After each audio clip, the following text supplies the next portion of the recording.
안녕하세요. 여기 우리들의 신학 22회 방송을 시작하겠습니다. 우! 여러분 들으시면 아시겠지만 번들 혼자 녹음을 하게 되었습니다. 이 어찌된 노릇이냐고요?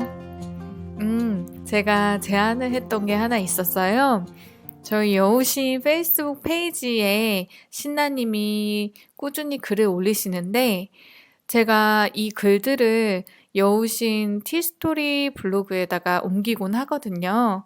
그런데 검색 유익 키워드 중에 몇 가지가 계속적으로 검색이 되는 게 있어서 이거를 같이 나누어 보면 어떨까 싶어서 녹음을 하게 되었습니다.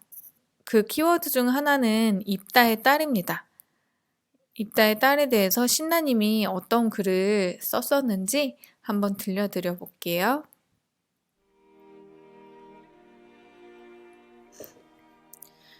입다의 딸은 이름은 없지만 목소리는 가진 인물이다. 그녀는 자신의 아버지 입다가 경솔하게 내뱉은 서원, 주께서 제게 암몬 사람들을 넘겨주신다면 집에서 저를 가장 처음으로 맞이하는 사람이 누구든 그는 주님의 것입니다. 그를 주께 번제물로 바치겠습니다. 사사기 11장 30절에서 31절을 지키기 위해 제물로 바쳐진다. 주석자들은 입다의 이 서원이 이스라엘의 율법에 어긋나는 것이라고 말한다. 이스라엘에서 사람을 희생제물로 드리는 것은 엄격하게 금지되었다. 레위기 18장 21절, 20장 2절, 신명기 21장 31절, 18장 10절 등. 그렇다면 입다의 서원 자체에서 이스라엘이 얼마나 가나안의 문화에 젖어 있는지를 볼 수 있다. 입다는 자신의 승리를 축하하며 춤을 추며 영접하는 딸을 보며 이렇게 말을 한다. 어찌할꼬 내 딸이여, 너는 나를 참담하게 하는 자요. 너는 나를 괴롭게 하는 자 중 하나로다. 입다는 이 문제의 상황이 자신 때문이 아니라 딸에게 있다는 식으로 책임 전가를 하고 있다. 그녀는 입다를 괴롭히고 참담하게 하고 몰락시키는 자다. 입다는 자신의 딸에게 닥칠 비극을 슬퍼하고 애통해하기보다는 자신의 괴로움을 토로한다. 이에 대해 입다의 딸은 이렇게 답한다. 나의 아버지여, 아버지께서 여호와를 향하여 입을 여셨으니 아버지의 입에서 낸 말씀대로 내게 행하소서. 그녀는 이 일의 원인이 자신이 아니라 입다에게 있음을 분명히 밝힌다. 어째서 입다는 이 서원을 거두어들이지 않았고 어째서 입다의 딸은 이 부당한 서원에 저항하지 않았을까? 어렵사리 획득한 자신의 체면과 지위, 영광을 유지하고자 했던 입다의 욕망과 이기심이 서원을 돌이켜 회개하지 못하게 한 것은 아닐까?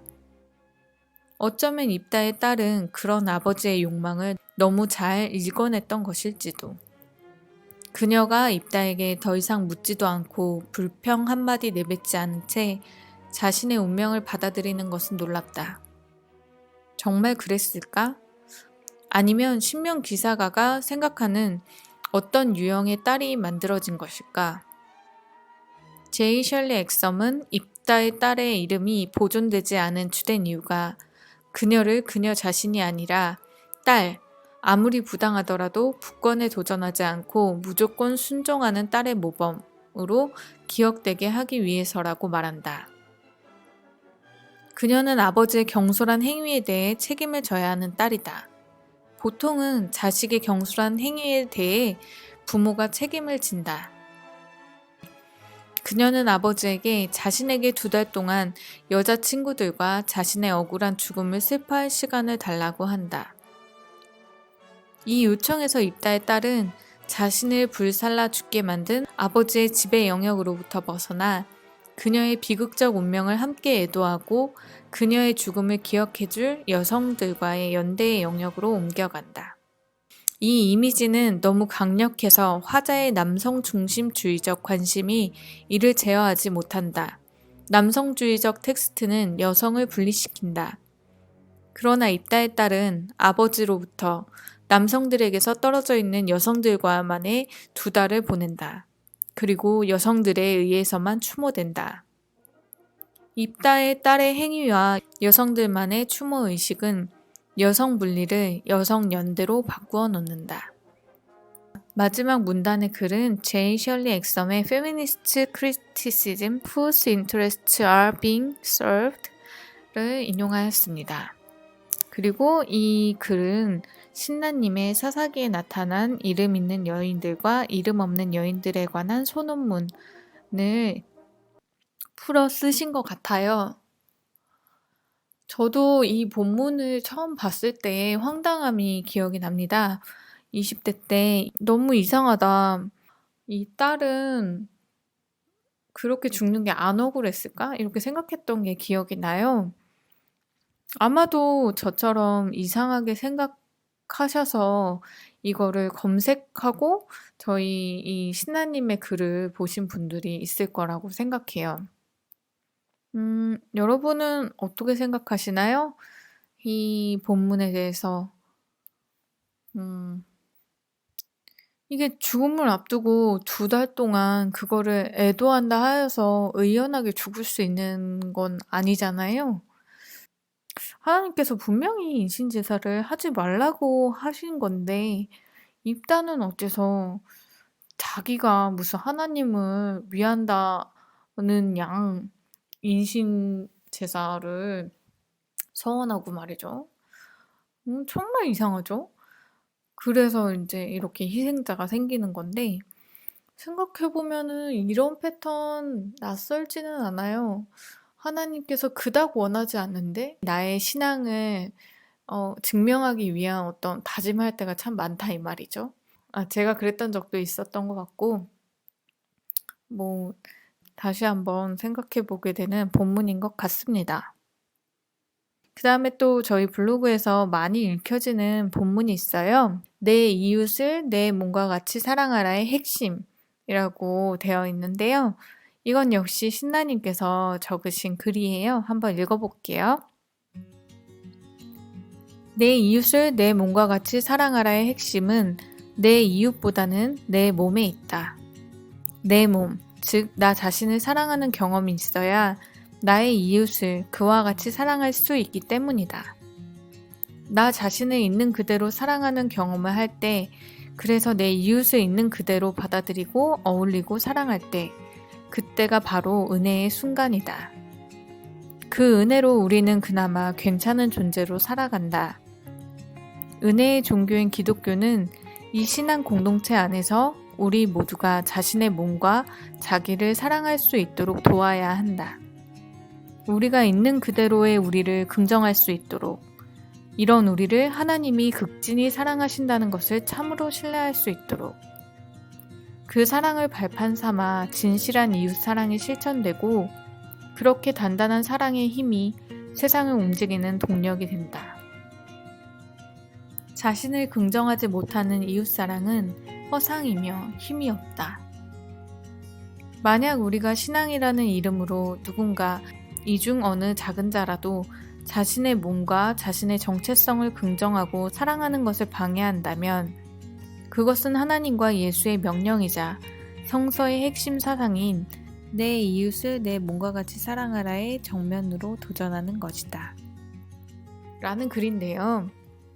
이것은 내가 하나님의 형상대로 창조되었다를 인정하고 또 나의 이웃이 하나님의 형상으로 창조되었다를 인정하는 그런 글이 아니었나 싶습니다. 한편으론 우린 또 이런 얘기 들으면은 뭔가 쑥스럽잖아요. 내가 나 자신을 더 사랑해야 된다고? 이러면서 갸우뚱거리는 분이 있을 수도 있을 것 같아요. 하지만 맞는 말이죠. 정말 왜 굳이 예수님이 그 워딩을 사용하셨는지를 생각해 보면은 그냥 내 이웃을 사랑하라 라고만 말할 수도 있는데 내 몸처럼 사랑하라. 엄청 직접적인 말이잖아요.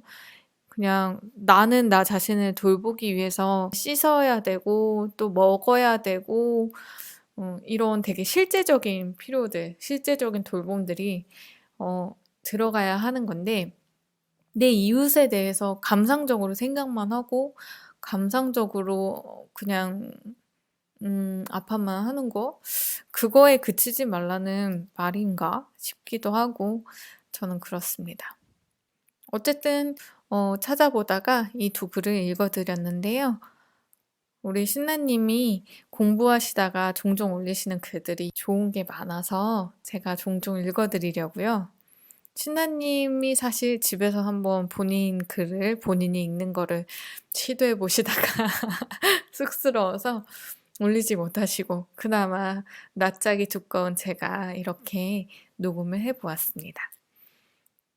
이 두 글 외에도 계속적으로 검색이 많이 되어지는 글이 있는데 그거는 다음 방송에서 읽어드리도록 하겠습니다. 쫀쫀 컨텐츠도 하나 소개시켜 드릴까 합니다. 영화 삼진그룹 영어 토익반입니다.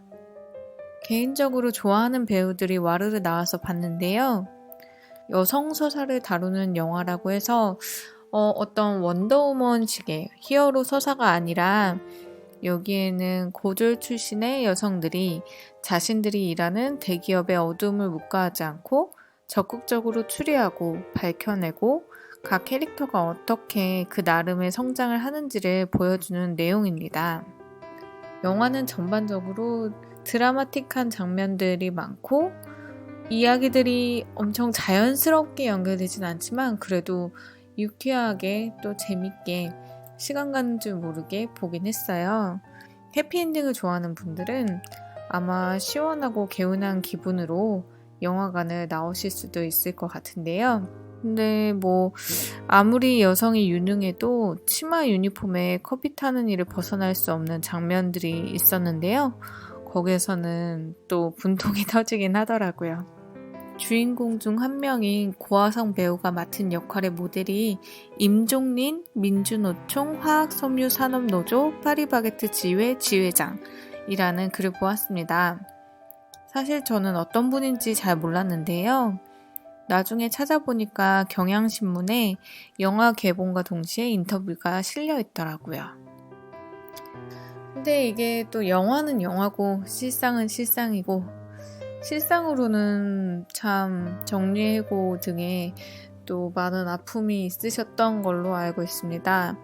임종린 그 지회장에게 질문과 대답이 인상 깊은 게 있어서 또 찾아봤는데요. 질문이 싸움을 시작한 걸 후회한 적이 있습니까? 이러는데 지회장께서는 당연히 현타는 오죠.